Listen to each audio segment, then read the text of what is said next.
बिस्मिल्लाहिर्रहमानिर्रहीम। स्टूडेंट, इस लेक्चर में हम इलेक्ट्रॉन एक्टिविटी को डिस्कस करेंगे कि इलेक्ट्रॉन एक्टिविटी क्या है, पीरियोडिक टेबल में इसका ट्रेंड क्या है, इलेक्ट्रॉन एक्टिविटी की सेंस इस्तेमाल कहाँ होती है, इलेक्ट्रॉन एक्टिविटी और इलेक्ट्रॉन अफिनिटी में बेसिक फ़र्क, ये बातें सीखते हैं। Basically electron activity is the tendency of an atom to attract the shared pair of electrons toward itself. अब क्वेश्चन ये है कि शेयर्ड पेयर ऑफ इलेक्ट्रॉन क्या है। ये सिंपल इलेक्ट्रॉन नहीं कहा, शेयर्ड पेयर ऑफ इलेक्ट्रॉन कहा। एग्जाम्पल देखें, आपके पास हाइड्रोजन क्लोराइड की एग्जांपल है, कोई और भी ले सकते हैं आप। अब इसमें एक हाइड्रोजन एलिमेंट है और दूसरा क्लोरीन एलिमेंट का एटम। अब इन दोनों में जो बॉन्ड बना है वो नज़र आ रहा है कि कोवेलेंट बॉन्ड है।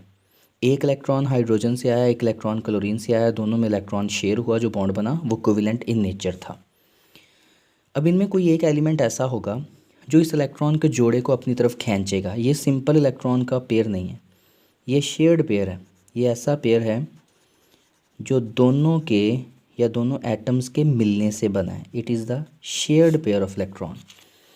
अब इस इलेक्ट्रॉन को कोई एक एलिमेंट का एटम अपनी तरफ खींचेगा। इलेक्ट्रॉनों के इसी शेयर्ड पेयर को अपनी तरफ खींचने की टेंडेंसी कहलाती है इलेक्ट्रोनेगेटिविटी। हम ये सीखेंगे कि इलेक्ट्रोनेगेटिविटी कहाँ से ओरिजिनेट हुई, न्यूक्लियर चार्ज कैसे डिपेंड करता है, और शील्डिंग इफ़ेक्ट किस तरह इन्हसार करता है इलेक्ट्रोनेगेटिविटी पे, और इलेक्ट्रोनेगेटिविटी का शील्डिंग इफ़ेक्ट के साथ या स्क्रीनिंग इफ़ेक्ट के साथ क्या ताल्लुक़ है।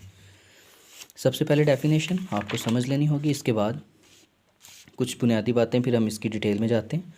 ये सिर्फ टेंडेंसी है, ये सिर्फ इस्तेदाद है इलेक्ट्रॉन के जोड़े को अपनी तरफ खींचने की।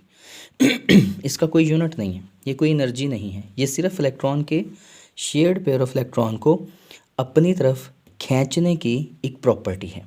इसका कोई यूनिट नहीं है। इलेक्ट्रॉन एक्टिविटी को डायरेक्टली मेजर करना इम्पॉसिबल था। थ्योरेटिकली हम इसको कभी डिफ़ाइन नहीं कर सकते, कभी इसको मेजर नहीं कर सकते। इलेक्ट्रॉन एक्टिविटी को जो डिफ़ाइन किया गया और इसको डिटरमिन किया वो एक्सपेरिमेंटली कैलकुलेट किया गया। इसकी क्या वजह है, अब आपको एग्जांपल से समझाता हूँ। अब जब कोवेलेंट और आयनिक बॉन्ड को डिस्कस करेंगे हम नेक्स्ट, तो कोवेलेंट बॉन्ड ऐसा बॉन्ड जिसमें इलेक्ट्रॉन जो हैं उनको आप क्या करते हैं, शेयर। और जो हमारे पास आयनिक बॉन्ड होते हैं उसमें इलेक्ट्रॉन बाकायदा एक एलिमेंट के एटम से दूसरे एलिमेंट के एटम की तरफ जाते हैं। बहुत सारे बॉन्ड देखे गए, हाइड्रोजन टू हाइड्रोजन बॉन्ड देखा गया, हाइड्रोजन टू क्लोरीन बॉन्ड देखा गया, हाइड्रोजन टू फ्लोरीन बॉन्ड देखा गया। तो तमाम सिंगल बॉन्ड है, तमाम सिंगल बॉन्ड है। तो इन बॉन्ड को तोड़ने के लिए, अगर ये सारे सिंगल कोवेलेंट बॉन्ड है तो उनको तोड़ने के लिए एनर्जी भी एक जैसी चाहिए। इनको तोड़ने के लिए जो बॉन्ड एनर्जीज़ होंगी वो भी एक जैसी होनी चाहिए, क्योंकि अगर ये सिंगल कोवेलेंट बॉन्ड है तो इनके तमाम कोवेलेंट बॉन्ड की जो एनर्जेटिक्स हैं वो सेम होनी चाहिए। बॉन्ड मेकिंग या बॉन्ड ब्रेकिंग दोनों एक दूसरे के बराबर होते हैं। जितनी एनर्जी किसी बॉन्ड बनाने के लिए रिलीज़ करवाना पड़ती है, उतनी ही एनर्जी उस एटम के बॉन्ड को तोड़वाने के लिए दरकार होती है। तो समझ में ये आया कि अगर तमाम के दरमियान सिंगल कोवेलेंट बॉन्ड है तो तमाम के लिए एनर्जी की वैल्यूज़ भी सेम होंगी, लेकिन ऐसा नहीं हुआ। इसके लिए एनर्जी की वैल्यू कुछ और आई, इसके लिए कुछ और आई, इसके लिए कुछ और आई। हाइड्रोफ्लोरिक एसिड के लिए सबसे ज़्यादा एनर्जी की वैल्यू आई, उसके बाद हाइड्रोक्लोरिक एसिड की वैल्यू, और सबसे कम एनर्जी आई hydrogen to hydrogen single bond. तो इससे ये पता हमें चला कि कोई एक एलिमेंट ऐसा है इन तीनों में से, ये तो कांस्टेंट है तमाम में, जो स्ट्रॉन्ग है। अब स्ट्रॉन्ग होना भी हम डिफ़ाइन करेंगे कि कोई एलिमेंट का एटम जो है वो स्ट्रॉन्ग कब होता है, इलेक्ट्रोनेगेटिविटी कब ज़्यादा रखता है, इलेक्ट्रॉन की पुलिंग पोटेंशियल क्या है, इलेक्ट्रॉन के खींचने की ताकत आती कहाँ से है, न्यूक्लियर चार्ज क्या है, न्यूक्लियर डेंसिटी क्या है, वन बाय वन चीज़ें स्टडी करते हैं। तो ये थ्योरेटिकली आप इसको फाइंड नहीं कर सकते। देखने में सारे बॉन्ड सिंगल आपको नज़र आ रहे होंगे, लेकिन आप इन्हें कभी भी ये नहीं कह सकते कि सारे बॉन्ड एक जैसे हैं। तो इनकी जो कैलकुलेशन की गई इलेक्ट्रोनेगेटिविटी की वो एक्सपेरिमेंटली की गई, और पॉलिंग ने इसके लिए एक स्केल सजेस्ट किया। पॉलिंग ने इसके लिए एक स्केल सजेस्ट किया, आर्बिट्रेरी स्केल है, फर्जी स्केल है, जो अप्रॉक्सीमेटली 4 पे जाके ख़त्म हो जाता है, इलेक्ट्रोनेगेटिविटी का स्केल। और सबसे ज़्यादा इलेक्ट्रोनेगेटिविटी पीरियोडिक टेबल में फ्लोरीन की है। हम ये पूरा पीरियोडिक टेबल के अंदर जो पीरियड है इसको स्टडी करते हैं, और सबसे जो कम इलेक्ट्रोनेगेटिविटी है वो सीज़ियम की है। फर्स्ट ए का lithium, sodium, potassium, rubidium, caesium, francium. Francium radio active है तो हम उसको स्टडी नहीं करते, हम सीजियम तक रहते हैं। तो सबसे कम इलेक्ट्रोनेगेटिविटी सीजियम की आई और सबसे ज़्यादा इलेक्ट्रोनेगेटिविटी पॉलिंग की सेंस में फ्लोरीन की मिली। क्यों है, इनको हम स्टडी करते हैं वन बाय वन। सबसे पहले पीरियोडिक टेबल में आपको ट्रेंड बताने से पहले अब मैं इसको थोड़ा सा डिफाइन करना चाहता हूँ। इलेक्ट्रोनेगेटिविटी है क्या? इलेक्ट्रोनेगेटिविटी बेसिकली ये डिपेंड करती है पहले इलेक्ट्रॉन की शेयरिंग के ऊपर। जब इलेक्ट्रॉन शेयर होते हैं तो बॉन्ड बनता है कोवेलेंट बॉन्ड। कोवेलेंट बॉन्ड भी दो तरह का है, होमोटॉमिक और हेट्रोटॉमिक, दो एक जैसे एटम्स के दरमियान या डिफरेंट एटम्स के दरमियान। फॉर एग्जांपल कोवेलेंट बॉन्ड बन रहा है हाइड्रोजन टू हाइड्रोजन एटम, एक कोवेलेंट बॉन्ड बन रहा है हाइड्रोजन टू सपोज कर लें क्लोरीन एटम के दरमियान। अब जब शेयरिंग हुई तो दोनों में एक जैसी हुई, इसने भी एक इलेक्ट्रॉन दिया, इसने भी एक इलेक्ट्रॉन दिया। तो इलेक्ट्रोनेगेटिविटी का कॉन्सेप्ट यहाँ से जनरेट हुआ कि वो एलिमेंट या वो एलिमेंट के एटम्स जिनका न्यूक्लियर चार्ज ज़्यादा होता है, न्यूक्लियर चार्ज, ये भी अब आपको समझाता हूँ, जिनका शील्डिंग इफ़ेक्ट कम होता है, हमें बताते हैं कि उनकी इलेक्ट्रोनेगेटिविटी ज़्यादा होती है। न्यूक्लियर चार्ज ज़्यादा और शील्डिंग इफ़ेक्ट कम। अब रीज़न पढ़ते हैं। पीरियोडिक टेबल के दूसरे पीरियड में मूव करते हैं। Lithium, beryllium, boron, carbon, nitrogen, oxygen, fluorine, neon तक ले जाता हूँ। गौर से देखिएगा इसे। नियॉन तो वैसे ही जो है इनर्ट गैस है, ये किसी के साथ रिएक्ट नहीं करती, तो इसे नोबल गैस कह दें। यहाँ तक आप स्टडी कर सकते हैं। इलेक्ट्रॉनिक कॉन्फ़िगरेशन भी अभी छोड़ दें फ़िलहाल। आपको सिर्फ ये बताना चाहता हूँ कि जो लिथियम से जब आप मूव करते हैं फ्लोरीन की तरफ, तो पीरियड के अंदर चलें आपको एटॉमिक नंबर भी। Lithium electronic configuration 1s2 2s1 goes on, 1s2 2s2, ये हमने पहले भी पढ़ी हुई हैं। Lithium, beryllium, boron 1s2 2s2 2p1 goes on, चलते जाते हैं। जैसे जैसे इलेक्ट्रॉन की तादाद बढ़ती है वैसे वैसे प्रोटॉन की तादाद भी बढ़ती है। बट जब आप पीरियड में मूव करते हैं आपके पास प्रिंसिपल क्वांटम नंबर हमेशा सेम रहता है। मतलब शेल नहीं बढ़ता, शेल सेम रहता है। दूसरे पीरियड में शेल दूसरा, ये दूसरा शेल पहले एक इलेक्ट्रॉन के साथ, फिर 2, फिर 3, फिर 4, फिर 5, फिर 6, फिर 7, फिर 8 गोज़ ऑन, पूरा हो जाता है। तो कोई भी जो पीरियड है वो एक इलेक्ट्रॉन की बात से शुरू होता है और जब हम आगे को मूव करते हैं तो इलेक्ट्रॉन उसी शेल में फिल होते चले जाते हैं। किसी पीरियड के अंदर शेल का इजाफा नहीं होता। पीरियड के अंदर सिर्फ और सिर्फ इलेक्ट्रॉन की तादाद का इजाफा होता है और प्रोटॉन नंबर का इजाफा होता है। अब एक एलिमेंट कहता हूँ, फॉर एग्जांपल मैं लिथियम लेता हूँ, एटॉमिक नंबर है 3, प्रोटॉन भी इसके पास 3 है, 1 2 3, ठीक है। इलेक्ट्रॉन भी इसके पास 3 ही होंगे, 2 शेल वाला। अब हम आगे जाते हैं, फ्लोरीन की तरफ आते हैं। एटॉमिक नंबर 9, इसके पास प्रोटॉन भी 9। गौर से देखिएगा इसे। शेल इसके पास भी 2, शेल इसके पास भी 2, ठीक है। पहले में 2 इलेक्ट्रॉन आ गए, अब मैं डायरेक्टली लिख देता हूँ अगले में 7 इलेक्ट्रॉन। अब आप खुद ही सोचें न्यूक्लियस किसका बड़ा है, आया कि लिथियम का बड़ा है या फ्लोरीन का बड़ा है।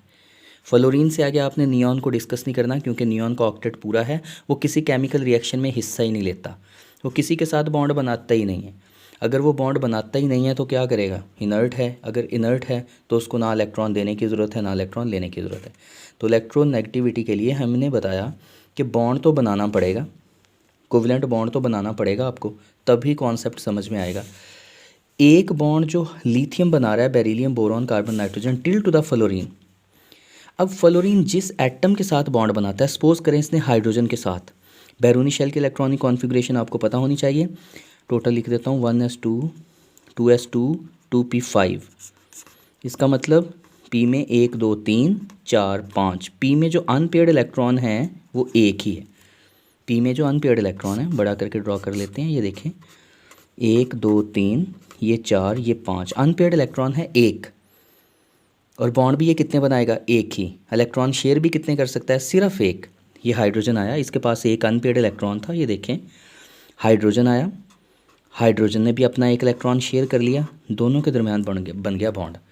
अब ये जो इलेक्ट्रॉन शेयर हुए हैं ये किसकी तरफ ज़्यादा अट्रैक्ट होंगे? ये फ्लोरीन की तरफ ज़्यादा अट्रैक्ट होंगे। क्यों? क्योंकि फ्लोरीन का जो न्यूक्लियर चार्ज है वो बहुत अच्छा है। फ्लोरीन के जो न्यूक्लियस के ऊपर पॉजिटिव चार्ज है वो बहुत अच्छा है।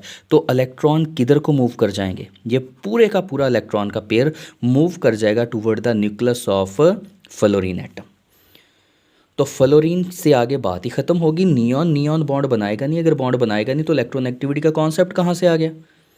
तो सबसे ज़्यादा प्रोटॉन सेकेंड ग्रुप के अंदर फ्लोरीन के पास है। जितने ज़्यादा प्रोटॉन उतनी ज़्यादा न्यूक्लियर चार्ज, जितना ज़्यादा न्यूक्लियर चार्ज उतनी न्यूक्लियर डेंसिटी, उतनी ज़्यादा इलेक्ट्रॉन के लिए शेयरिंग की कैपेसिटी। जब हम तीसरे ग्रुप में मूव करते हैं, क्वेश्चन आपका ये भी होना चाहिए कि जब हम तीसरे ग्रुप में मूव करते हैं तो तीसरे पीरियड में प्रोटॉन तो और बढ़ जाएंगे, लेकिन समझने वाली बात यह है कि जब पीरियड तीसरा शुरू हो जाएगा तो आपके पास पहले पीरियड में, याद रखिएगा, पहले पीरियड में आपके पास पहला शेल होता है, दूसरे पीरियड में दूसरा शेल, तीसरे पीरियड में तीसरा शेल, चौथे पीरियड में चौथा शेल। तो पीरियड में जब आप मूव करते हैं तो शेल पहले से दूसरे में एक बढ़ जाएगा, दूसरे पीरियड से तीसरे में एक बढ़ जाएगा, ठीक है। और हर पीरियड का एक एलिमेंट जो है वो किसी ग्रुप का भी एलिमेंट होगा। अब तीसरे पीरियड में शेल भी तीसरा आ गया। दो अगर आपके पास शेल हैं तब तक तो आप कहते हैं कि शील्डिंग इफ़ेक्ट जो है वो कंट्रोल में है। शील्डिंग इफ़ेक्ट आपने बहुत बार स्टडी किया, लेकिन जब तीसरा शेल शुरू हो जाता है तो शील्डिंग इफ़ेक्ट बहुत बढ़ जाता है।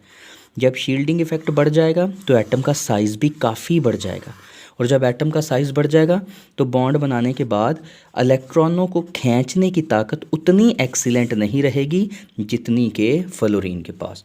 तो फ्लोरीन पीरियोडिक टेबल में वो एक्सीलेंट एलिमेंट है जिसके पास न्यूक्लियर चार्ज बहुत अच्छा है, चार्ज डेंसिटी बहुत अच्छी है, और इलेक्ट्रॉन को पुल करने की सलाहियत बहुत अच्छी है।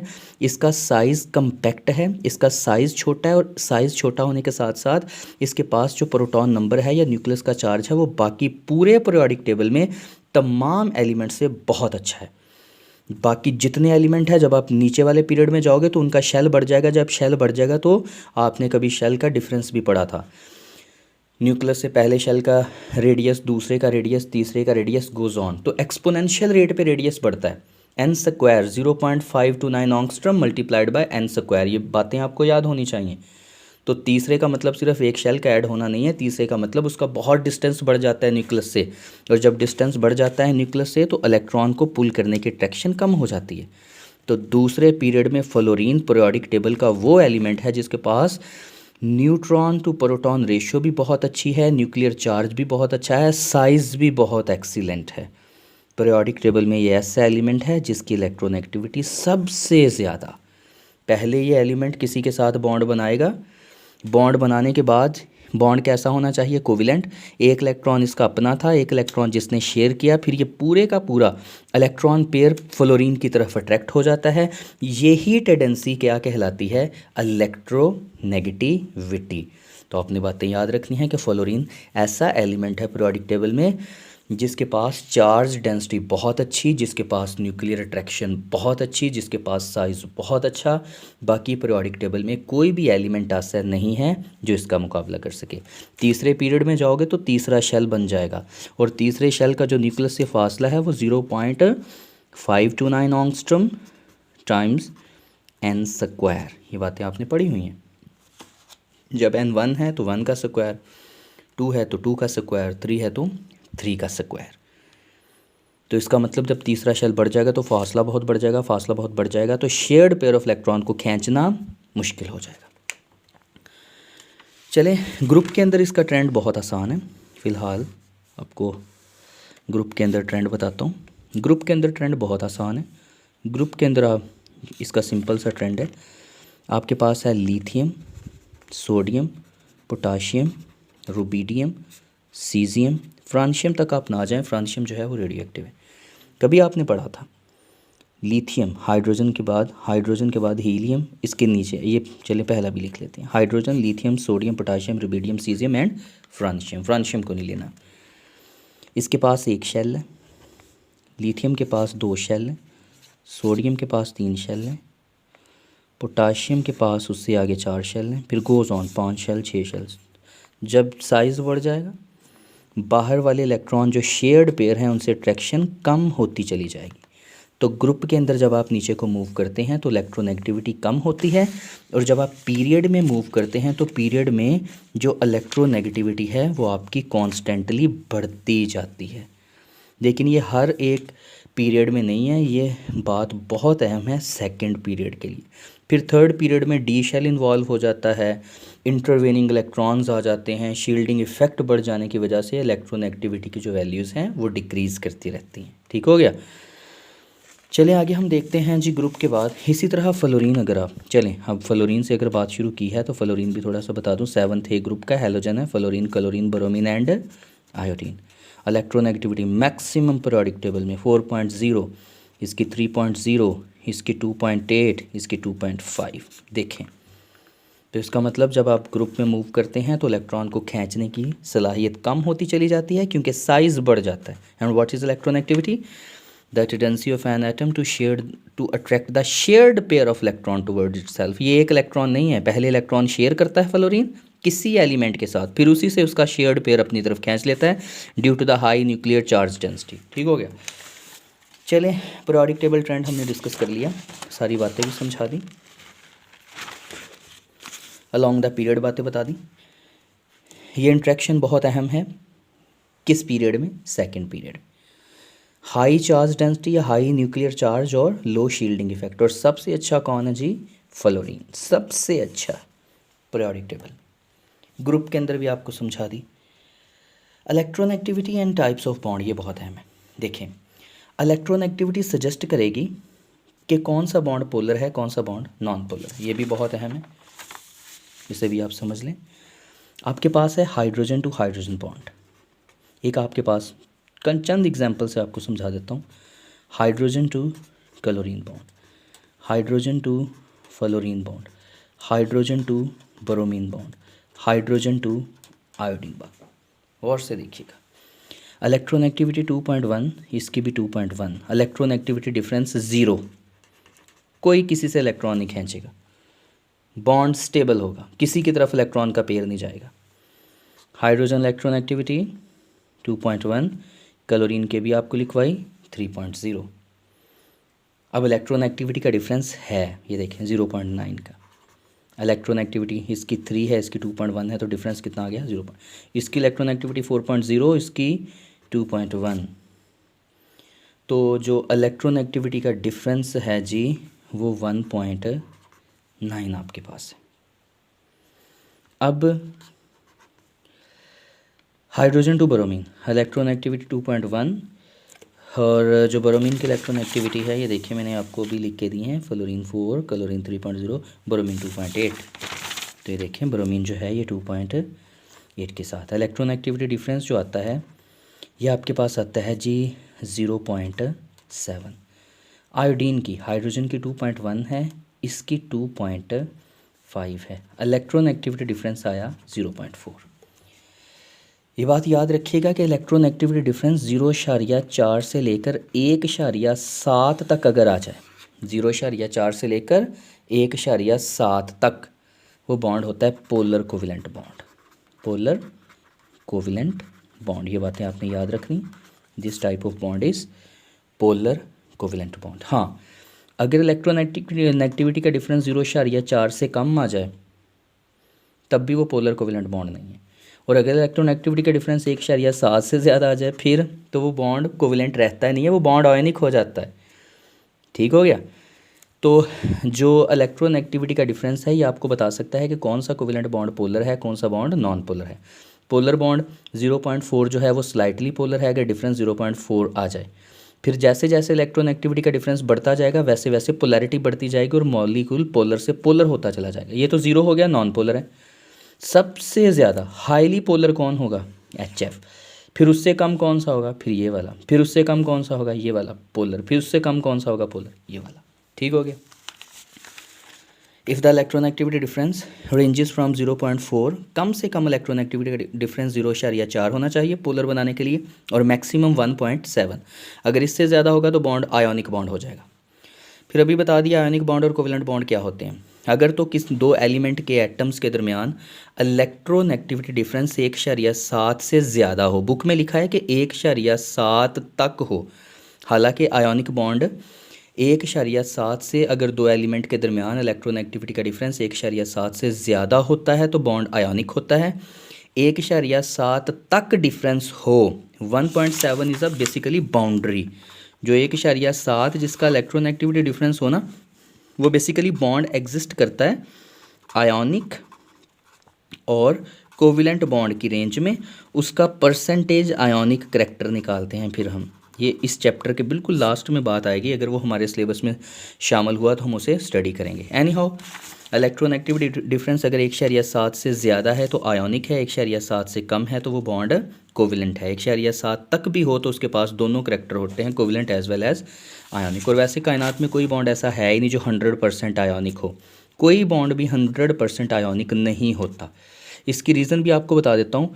कायनात का हर एटम न्यूक्लियस रखता है, हर न्यूक्लियस के पास अपने इलेक्ट्रॉन को कशिश करने की ताकत ज़रूर होती है, जिसकी वजह से उसके पास इलेक्ट्रॉन को शेयर करने की प्रॉपर्टी किसी हद तक, वो बेशक बहुत कम ही क्यों ना हो, इलेक्ट्रॉन को लूज़ करने से इलेक्ट्रॉन क्या कर हो सकते हैं, शेयर हो सकते हैं। अगर हर एटम के पास न्यूक्लियस है, उसके पास इलेक्ट्रॉन को शेयर करने की प्रॉपर्टी भी है, उसको इलेक्ट्रॉन को डोनेट करने की प्रॉपर्टी भी है, लेकिन वो इलेक्ट्रॉन चाहे शेयर हों या वो डोनेट हों, इसके न्यूक्लियस, अपने न्यूक्लियस के साथ अट्रैक्शन उसकी फिर भी किसी हद तक होती है।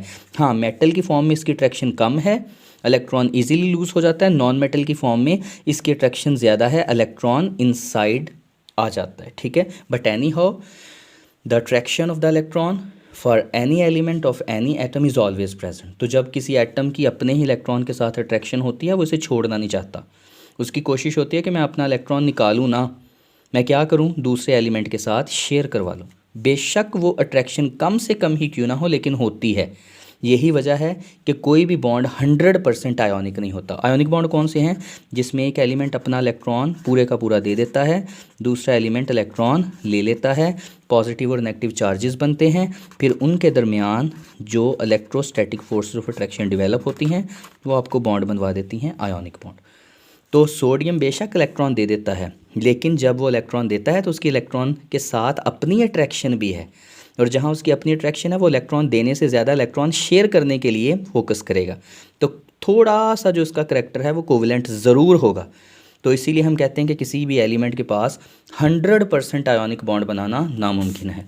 सबसे ज़्यादा सीजियम फ्लोराइड का जो बॉन्ड है ना, इसकी इलेक्ट्रोनेगेटिविटी सबसे कम, फ्लोरीन की सबसे ज़्यादा। इनके दरमियान भी जो बॉन्ड बनता है उसकी भी आयोनिक करैक्टर 92%, 100% वो भी नहीं। इंशाल्लाह नेक्स्ट लेक्चर में हम देखते हैं कि टाइप्स ऑफ बॉन्ड जो हैं, ionic bond, covalent bond, coordinate covalent bond, वो क्या हैं, और हम उनके इंशाल्लाह ज़रूर स्टडी करेंगे। अल्लाह हाफिज़।